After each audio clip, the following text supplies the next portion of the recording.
Welcome to the Slop Farm. Enjoy the video. You start by preparing the door and confirming prerequisites.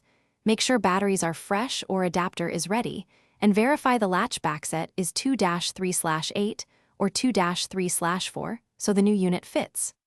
Remove the existing knob now by unscrewing the mounting screws and pulling both sides apart. Set the old latch aside. Once done, clean the mortise and check the bore hole for debris, because a tidy opening prevents alignment problems and speeds installation. Next, you fit the latch and exterior fingerprint module. Slide the supplied latch into the door edge with the bevel facing the strike plate, then tighten its screws snugly. Feed the exterior module's cable through the bore and set the unit flush with the door face, lining up any orientation marks so the fingerprint sensor is upright. Once set, hand turn the spindle to verify the latch retracts smoothly. This confirms alignment before you add the interior housing and secure everything. Finish by connecting the interior unit to the exterior cable and seating the interior plate against the door. Make sure the cable isn't pinched as you tighten the mounting screws evenly.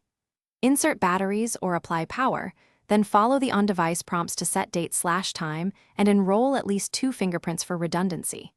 Once enrolled, test lock/unlock with PIN, fingerprint, and mechanical key to confirm full function. If the sensor fails to read, clean the pad and re-enroll.